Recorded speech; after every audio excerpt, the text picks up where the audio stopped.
In an emotional moment in court, Sean Kingston could not hold back his tears as he realized he would have to face a harsh sentence. With tears in his eyes, he broke down and begged for his mother, who was also convicted in this fraud case, to be protected.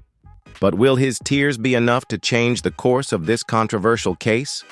Join us as we delve into this heartbreaking moment and explore what lies ahead for Sean Kingston's future.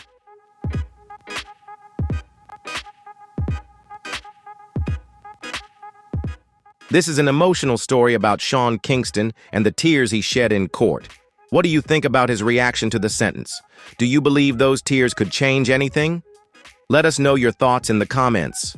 If you were also moved by this story, don't forget to leave a sub to support the channel and receive more interesting videos in the future. Thank you for watching, and we wish you an amazing day. Oh my, what a painful wake-up call for Sean Kingston and his mother, who were recently sentenced for federal fraud charges and now face decades in prison. This is a shocking scandal that Law and Crime has presented. I'm Sierra Gillespie, and you're probably familiar with Sean Kingston, especially from his hit song Beautiful Girls, released in 2007, a truly catchy tune. But there's a lyric in that song I'd like to point out right now.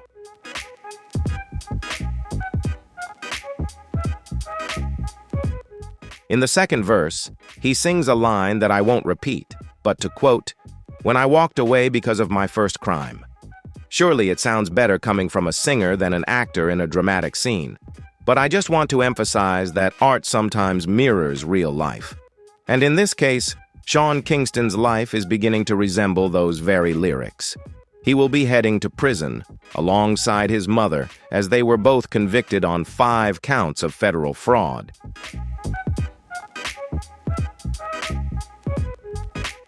Before we go too far, let's talk a bit about Sean Kingston.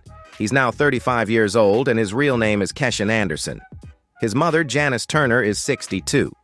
Federal prosecutors have revealed that they worked together on an online fraud scheme to earn thousands of dollars. It all began with a civil lawsuit, actually filed by Verve Entertainment. The people at Verve said they had collaborated with Sean Kingston to provide him with a new sound system for his house. He requested a discount on the system in exchange for appearing in a promotional video for their product. He even promised that his close friend, Justin Bieber, would join him in the video.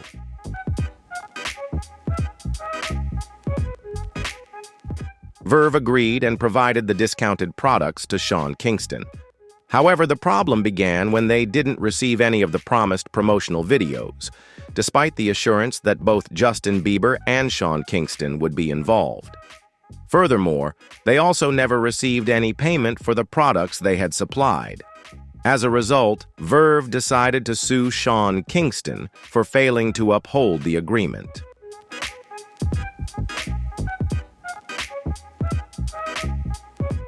This is when investigators began to take notice and dig deeper into the case. Before long, federal charges were brought against them. Both Sean Kingston and his mother were accused of 5 counts related to wire fraud. In this interview, we'll delve into what wire fraud really is.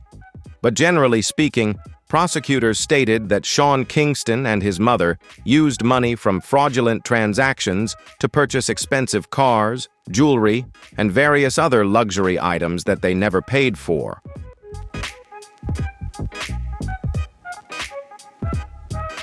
So, what Sean Kingston and his mother did was pretend that they had paid for luxury products, but in reality, the money was never transferred. They provided fraudulent documents and said, "We've paid, now give us the luxury car, jewelry, or other high-end items." But the truth is, they never made any payments.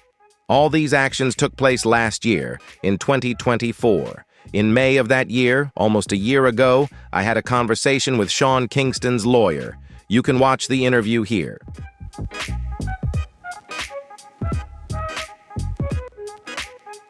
For some reason, I showed up dressed like a pilgrim. Certainly, it wasn't Thanksgiving, but it was May. I'm not sure why I chose this outfit, but it is what it is. Besides me, I also had the opportunity to talk to Sean Kingston's lawyer. At the time, everything was still just allegations. Check out the clip from this interview. A few things I noticed were the organized fraud scheme, grand theft, identity theft, and other related charges. What do you think about these accusations? We didn't think they could be linked to him.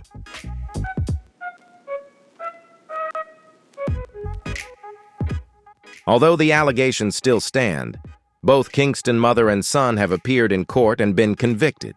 Janice testified against her son, but Sean Kingston decided not to testify. Therefore, we don't know all the details from his side, except for the defense that he's still a child, even though he's 35 years old. His defense team argued that he didn't know how to manage his finances and didn't understand what he was doing with the money. They claimed it was all just a complete misunderstanding. However, we only heard this from his lawyers, not directly from him.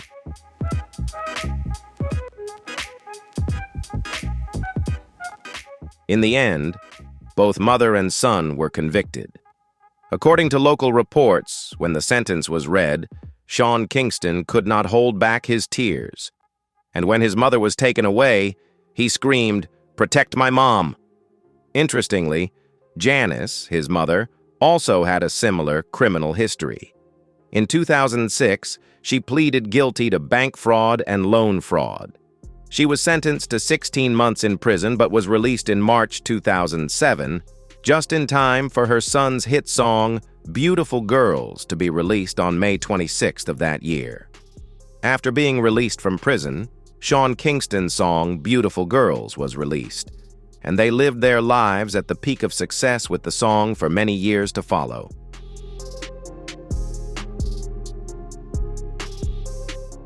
However, everything changed this month when their sentence was announced. Although the final sentence has not yet been determined, one of them had to face immediate consequences.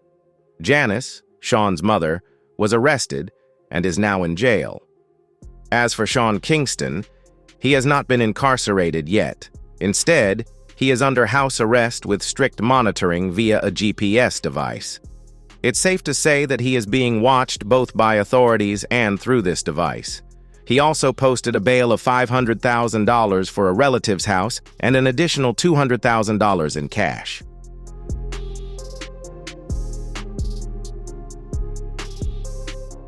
One is in jail, while the other is not. However, the final sentence will be determined in July, and both of them face decades in prison, potentially up to 20 years. Who can predict what will happen in this situation? For more detailed information, today we have a special guest criminal defense attorney, Mauricio Padilla from Florida. Let's meet him to gain a deeper understanding of this case.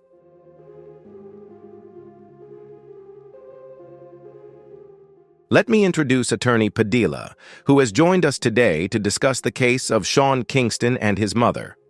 To start, what exactly is wire fraud? It's a big term, but it's probably pretty easy to understand, right? That's right. Wire fraud occurs when any fraudulent transaction is made using electronic methods.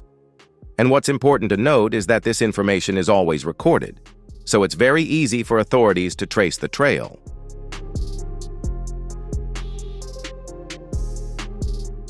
If these actions are tied to your real identity, connecting the data will be straightforward, and in the end, you'll be held accountable.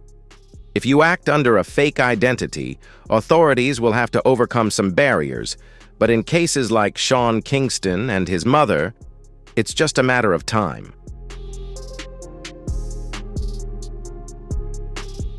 The previous civil lawsuits, when Sean Kingston failed to fulfill his commitment to the promotional videos with Justin Bieber, became a key factor in uncovering the criminal case. He had promised to make the commercials in exchange for a discounted sound system, but ultimately did not make any payments. This led to a civil lawsuit, and from there, things escalated, eventually progressing to a criminal case.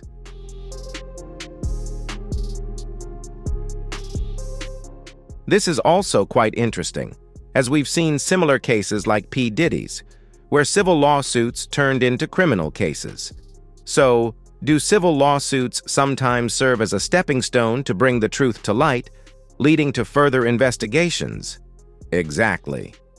Civil lawsuits like these often help authorities uncover illegal activities, which then leads to expanded investigations and more serious charges being brought forward.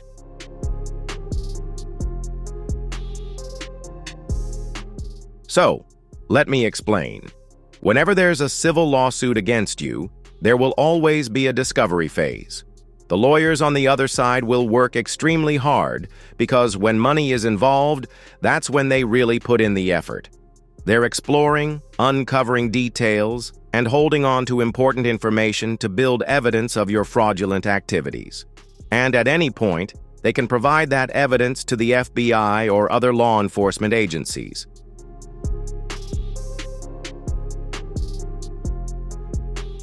As a lawyer, ethically, you are not allowed to use a criminal case to support a civil lawsuit.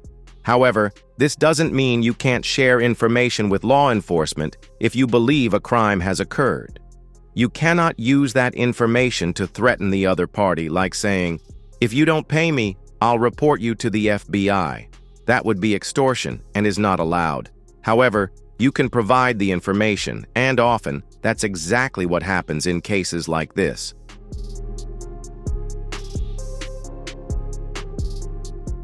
If you are committing crimes and are being sued, you should understand that this sets the stage for the possibility of the FBI or other law enforcement agencies getting involved.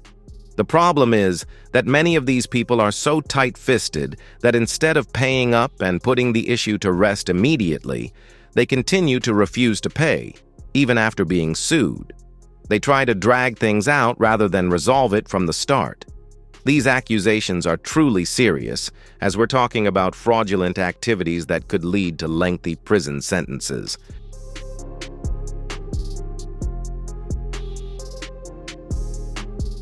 In my opinion, I've always wondered, why don't they just pay? I would rather pay than go to prison. It's really strange because if I were in their shoes, I would definitely pay up right away instead of facing such serious charges. When the case was first made public, I had an interview with Sean Kingston's lawyer. He defended him by saying that this was a huge misunderstanding and that Sean Kingston had nothing to do with the case. However, after being convicted, it became clear that he was guilty. The main defense of his legal team was that, even though Sean is in his 30s, they still treated him like a child.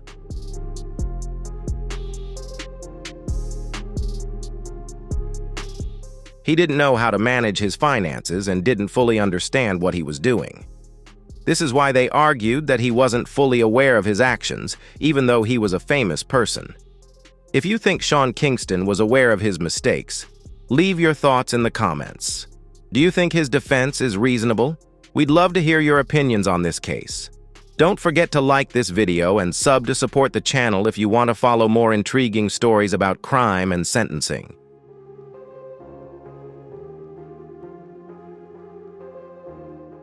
So, Sean Kingston has been convicted. Do you think his defense was reasonable? I'm not sure. Look, I won't criticize his defense too much, but I have to admit it wasn't effective. He might not have had many options when it came to his defense. I don't know too much about the case or the evidence presented, but when you look at the situations that seem so foolish, I can only imagine the conversations, text messages, and WhatsApp chats he didn't delete, but were later collected when the police seized his phone and his mother's phone. Or even the back-and-forth emails, you know.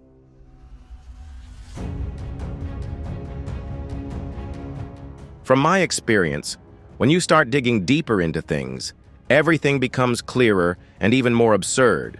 So I can only imagine the evidence they have against him and his mother in court. As you said, it's really foolish. Honestly, he made some pretty big moves in his career, but they were also quite ridiculous. For example, when he was working with the sound company, he said, "I'll make a promotional video for you, and Justin Bieber will also participate."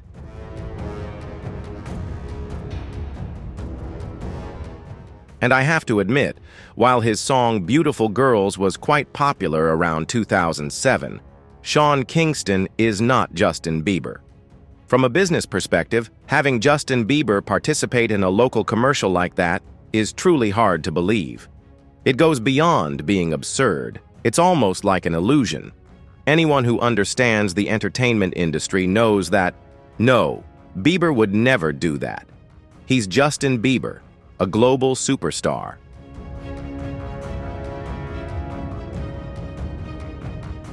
So essentially, Sean Kingston has put himself in this difficult situation.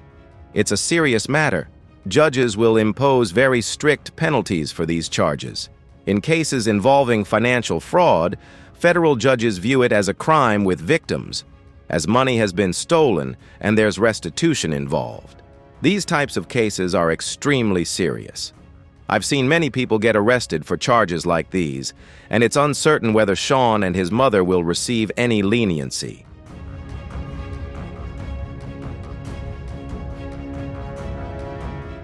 Now, they will have to go through the investigation process, and the government will prepare a sentencing package, while the court will provide specific guidelines.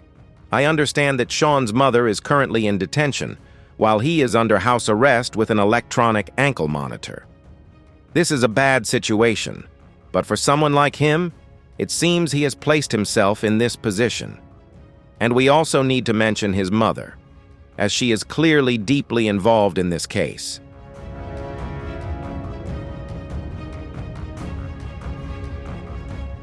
It's interesting to note that Sean Kingston's mother, Janice, was previously convicted and served time several decades ago for a similar offense. And now, she's facing another sentence.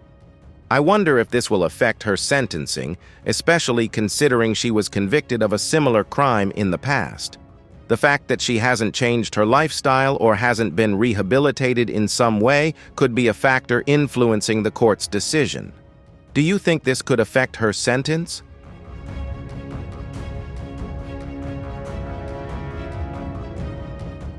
Yes.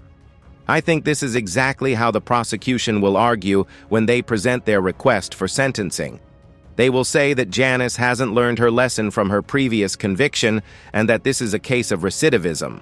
When you have a prior conviction, especially when the offense this time has similarities to the previous one, that's something the court and prosecutors will use against you when sentencing, especially if you continue to pretend not to understand or be aware of your actions.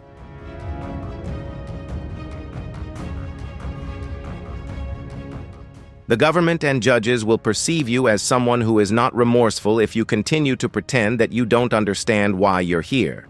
A lot of the time, what the government and judges want to hear is whether you truly regret your actions. And if you stand before the judge, pretending not to understand why you were convicted, it will raise doubts about your remorse. If you don't acknowledge your wrongdoing and don't show real remorse, that will be a factor that can increase your sentence.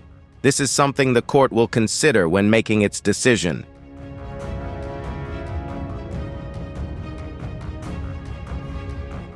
Another interesting aspect of this case is that Sean Kingston's mother, Janice, actually took the stand to testify in her defense, which is quite unusual.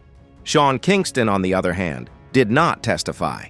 I know that the decision to testify or not is ultimately up to the defendant. But what do those discussions between the lawyer and their client look like when preparing for this?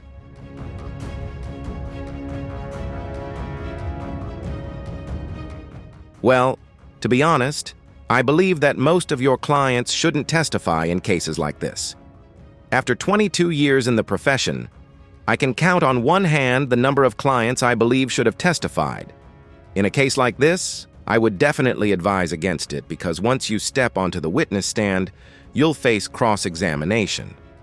Although I'm not aware of the specifics of the cross-examination, I can be certain she would have been grilled very intensively.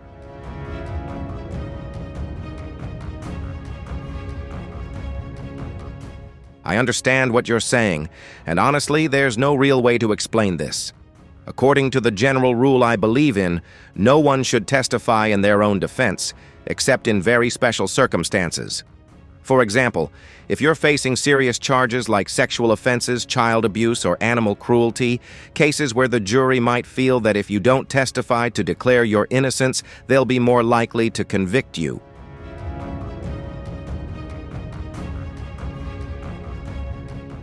I think that in cases involving children or animals, if you don't speak up, the jury will likely feel suspicious, and that could worsen your situation. However, in cases of fraud like this one, with wire transfers, bank transactions, and witnesses testifying wouldn't really help much. So, what would you do when you take the stand? Would you pretend to be clueless?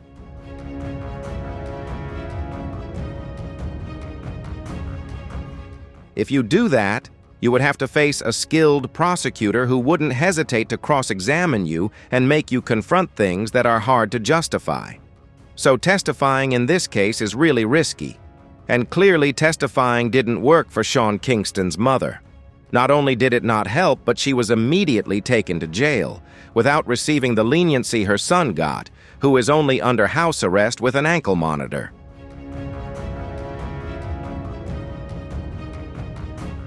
Indeed, the word foolish seems like the right term for this interview.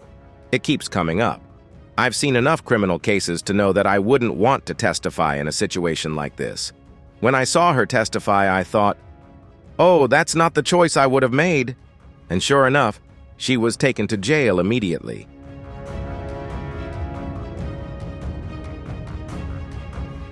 You also mentioned that Sean Kingston's mother was taken to jail, while Sean was allowed to stay out, even though he's under house arrest. I really don't understand why there's such a difference.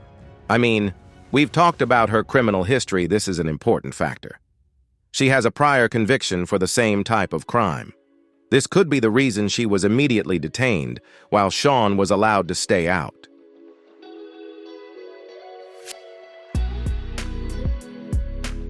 Someone might argue that the flight risk for Sean Kingston's mother is higher because she isn't a famous person.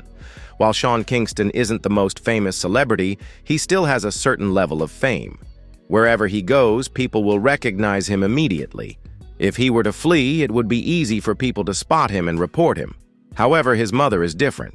She's not as prominent as her son, and she could easily avoid being noticed.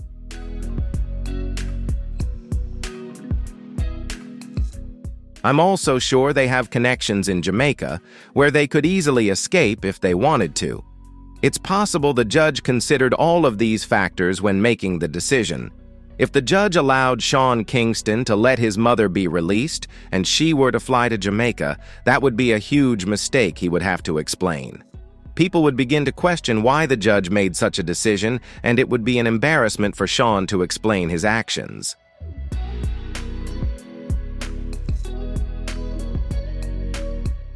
In my experience, federal judges rarely allow defendants to be placed under house arrest. They generally don't want to give you that luxury.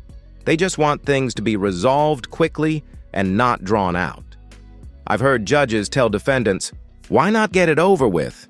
You're going to prison anyway, so just do it now." This approach helps avoid issues that could arise after sentencing, such as drug use, intoxication, or other personal problems.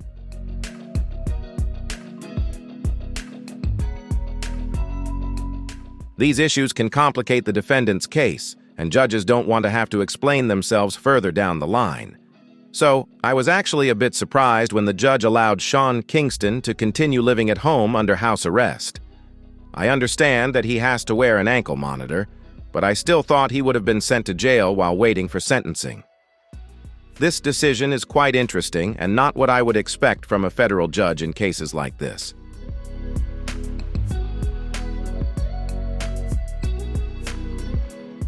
Before we talk about the sentence, I'd like to point out an important detail. When the sentence was read, and Sean Kingston's mother was taken away, after being convicted of 5 counts of wire fraud, he couldn't hold back his emotions. Sean started crying and yelled, "Protect my mom!" He was deeply upset by this. And this is really interesting. Have you ever witnessed such an emotional outburst in a courtroom? Could you imagine Sean Kingston reacting that way? I mean, what do you think of his reaction?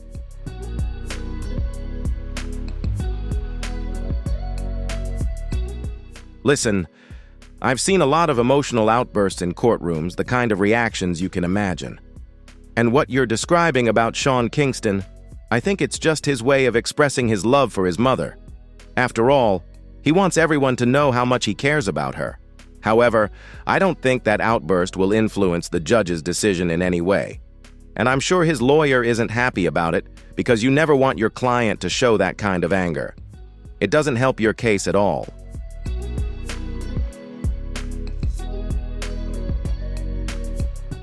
I understand what's going on in his head. He might feel like he has the right to protect his mother, and that's why he had such an emotional outburst. But that doesn't really help his situation. As for his mother's testimony, I'm really curious to know how she explained things. There are some things you can't just say outright, and although I haven't heard her testimony, I'm sure she tried to explain the unexplainable why they had all those luxury items without paying for them.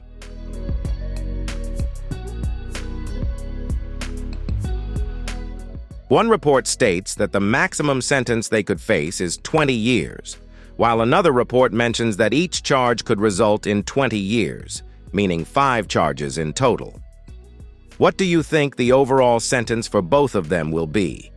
When it comes to whether the sentence will be served consecutively or concurrently, I believe the judge always has the final decision. Whether there's an agreement with the government or not, a federal judge will remind them that they could be sentenced to the maximum, which is 20 years for each charge. They always do this because the judge is not bound by any agreement. While the judge may consider the agreement, ultimately, they can impose whatever sentence they deem fit.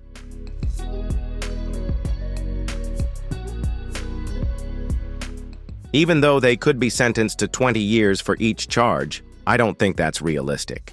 Even if the sentence for each charge is 20 years, I don't believe the judge will impose that for all the charges unless there's a very specific reason. Judges typically follow sentencing guidelines, and they can only impose a sentence higher or lower depending on the arguments presented during the trial.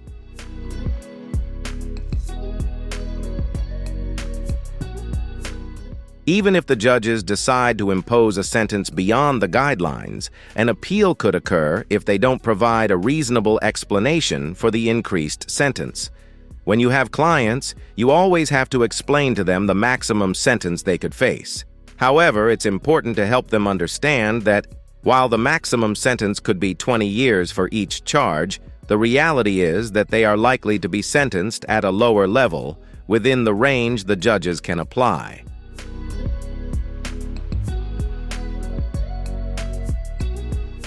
This is why I think the sentence for Sean Kingston and his mother won't be as high as 20 years for each charge, but rather at a lower level, depending on the factors of the case. So, we'll have to wait and see what the exact sentence will be when it's announced in July.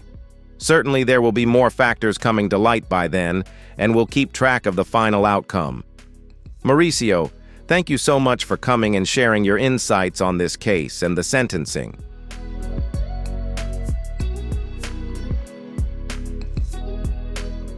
I'm sure you've been following this story with curiosity, right? Leave a comment to let us know your thoughts on this case. What do you think about the sentence Sean Kingston and his mother could be facing? If you have ideas for future scandal episodes, don't hesitate to share them with us. If you're a fan of crime and sentencing stories, don't forget to leave a sub and like this video to support the show. Thank you for watching, and we'll see you next time.